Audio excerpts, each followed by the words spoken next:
রাজনীতিতে আধিপত্যবাদ হলো প্রধান মূলধন।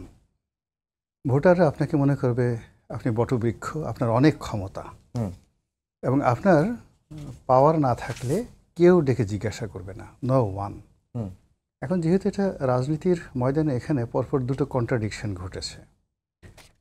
মানে ফ্যাক্ট হলো যে প্রথম 2024 থেকে 2025-এর এপ্রিল পর্যন্ত মে পর্যন্ত মনে হয়েছে যে জামাতই দেশটা চালাচ্ছে।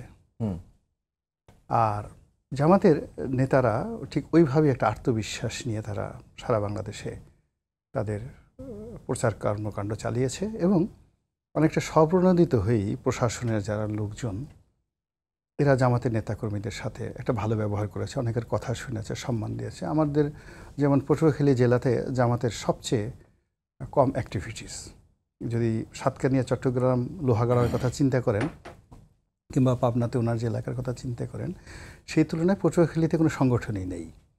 তো হঠাৎ করে পটুয়াখালী জেলা আমির, আমাদের ইউনিয়ন আওয়ামী লীগের একজন নেতার সাথে কথা বলবেন জেলা আমির, এটা আমরা গত 20-25 বছরে আমরা কল্পনাও করতে পারিনি। এইরকম তাদের একটা সোশ্যাল স্ট্যাটাস।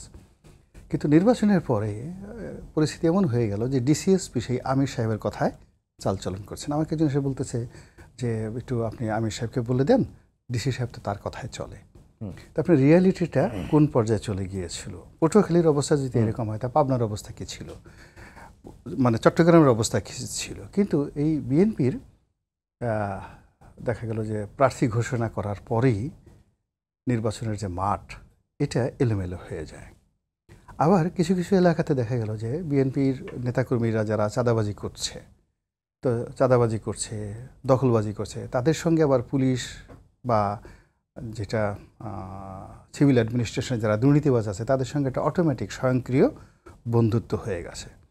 তো বন্ধুত্ব হওয়ার পরে এই যে 10 মাস বা 7-8 মাস জামাতের সাথে যে সম্পর্কটা ছিল, ওটা রিভার্স হয়ে গেল। কেন জামাত এখন যদি সে চাঁদা কালেকশন না করে, চাঁদা না দেয়, তাহলে ওই চাঁদাবাজ যে কর্মকর্তার লোকজন আছে, ওখানে যেটা গ্রুপ আছে, গুন্ডার যে গ্রুপ আছে, সেখানে আসলে তারা দাঁড়াতে পারবে না। এটাই রাজনীতির একটা স্বাভাবিক যেগুলো বৈশিষ্ট্য। আর বিএনপির এই প্রার্থিতা ঘোষণা করার পরে সারা বাংলাদেশের নির্বাচনে যে ট্রেন, সেই ট্রেনে বিএনপির যে গেট, মিছিল, মিটিং, স্লোগান, দিন রাত সব মিলিয়ে জামাতের যে সকল জনপ্রিয় প্রার্থী রয়েছেন, বিশেষ করে শক্তিশালী প্রার্থী রয়েছেন, তারা সবাই কিন্তু বিপদের মধ্যে আছেন।